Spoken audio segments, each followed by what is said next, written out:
e que nós estamos trabalhando no fórum. Porque toda vez que eu vou falar sobre AIDS, as pessoas trazem essa ideia, assim, vamos pensar na saúde dos jovens, porque os jovens são muito inconsequentes, né? Eles fazem sexo, eles não estão nem aí para... A verdade não é essa. Os jovens hoje, assim, a gente mostra pela pesquisa, tem uma pesquisa que é feita pelo Ministério da Saúde e atualizada a cada 2 anos, que é a PECAP, que os jovens costumam usar mais preservativo do que as pessoas adultas, de um modo geral.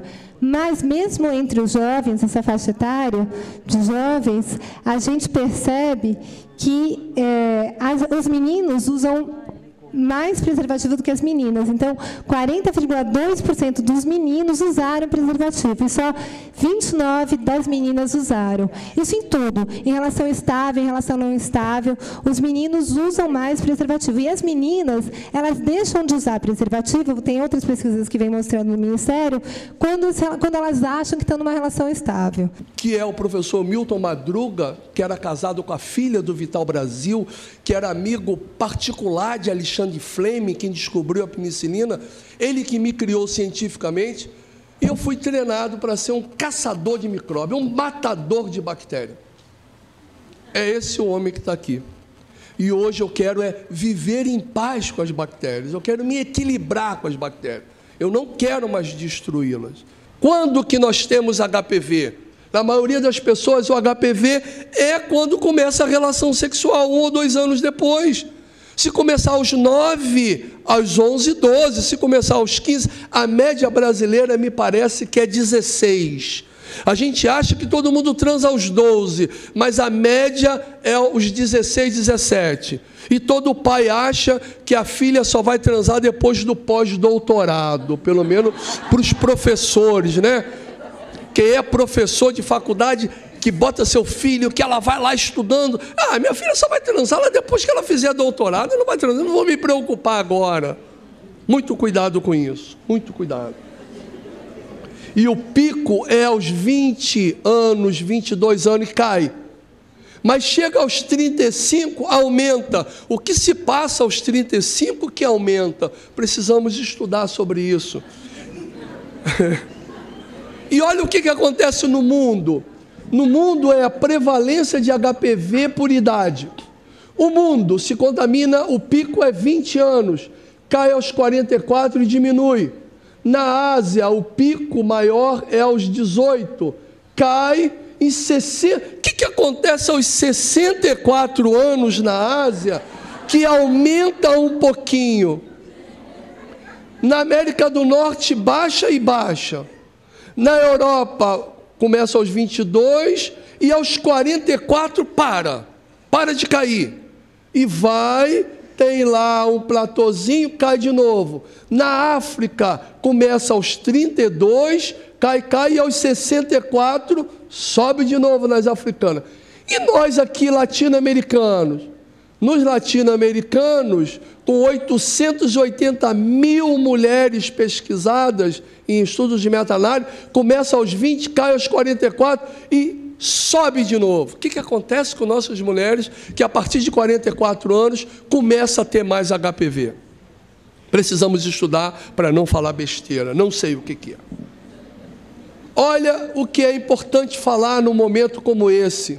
HPV é um quadro mais abrangente, muito mais abrangente, porque ele é colo do útero, isso aqui é porcentagem de HPV, lilás, praticamente 100% no colo do útero, na vagina 50%, no pênis 60%, anal chega a ser 90%, orofaringiano. Então, HPV e câncer é uma relação muito maior do que só colo. No colo ele é efetivamente mais presente, mas não bobeie, porque ele causa câncer de pênis, causa câncer de vagina, causa câncer de vulva, causa câncer de irã e hoje causa câncer de cabeça e pescoço.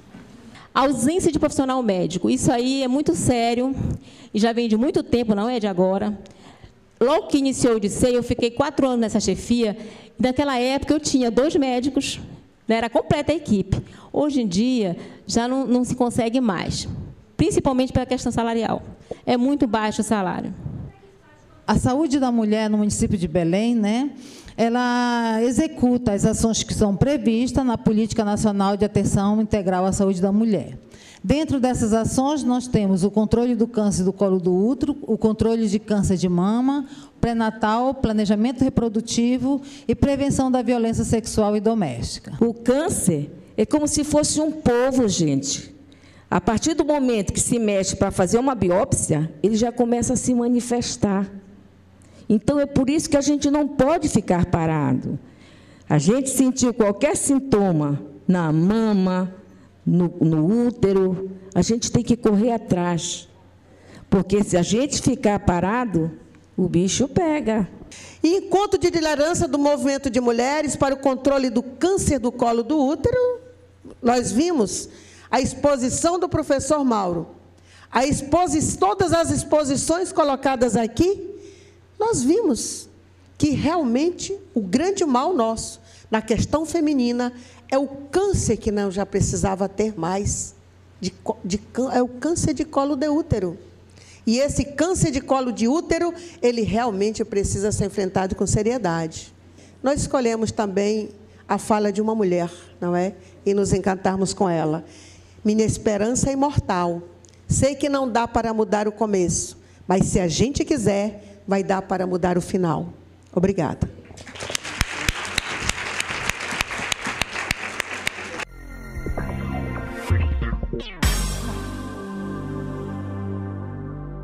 Eu vou começar a dizer a importância do fórum com uma frase que é característica do voluntário da VAL. Quando as pessoas se unem, a fé aumenta e a dor diminui. Foi isso que eu vi nesse fórum. As pessoas se uniram, acreditaram na confiança, através da ciência, a vivência, as dificuldades e depois uma inovação. Super importante estar nesse espaço, porque dentro dos princípios do SUS, um deles é a questão da integralidade.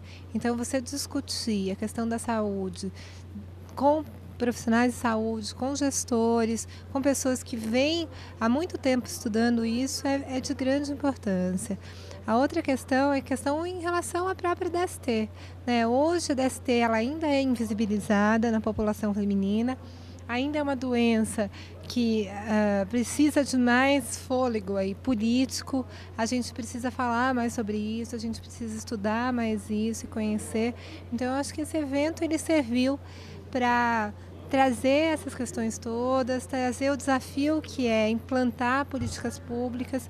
Foi um grande avanço este fórum no dia de hoje, pela participação das mulheres que se fizeram presentes até no final das reuniões, discutindo os problemas sérios que nós estamos enfrentando aqui em Belém, que é a prevenção do câncer de colo uterino e de mama. E nós, da Sociedade Brasileira de Histopatologia, estamos empenhados em divulgar melhor como fazer a prevenção para essas mulheres também. Primeiro, eu só tenho a agradecer essa oportunidade. Foi um espaço muito bom para que se pudesse apresentar as propostas de dificuldades.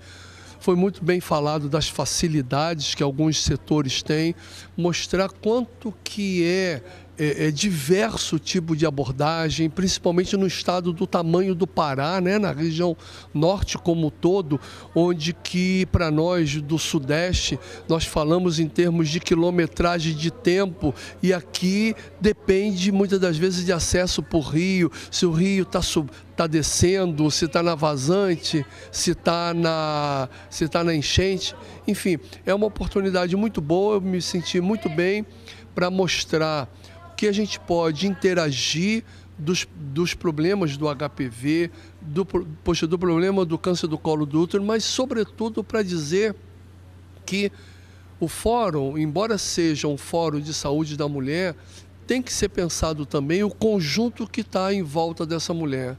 E nesse conjunto o homem não pode ser desprestigiado. Até porque, na minha fala em particular, que é uma DST, eu falo basicamente de doenças infecciosas transmitidas pela relação sexual, essa mulher vai se contaminar, na maioria das vezes, com o homem. Então, se eu cuido do homem, eu estou cuidando da mulher. Não só em termos de doenças infecciosas, mas em termos de violência, em termos de educação em saúde, em termos de apoio emocional. É muito importante nós estarmos falando sobre a questão da mulher da saúde pública e as perspectivas agora no século XXI, né? Porque nós vemos que houve grandes mudanças. Então, nós temos mudanças na transição demográfica, hoje nós temos as pessoas vivendo muito mais tempo, nós temos as mulheres também tendo uma forma de vida diferente, nós temos então que estar bem conscientes de que a intervenção na saúde pública, ela tem que estar vendo essa nova mulher e esta nova vida que nós estamos vivendo.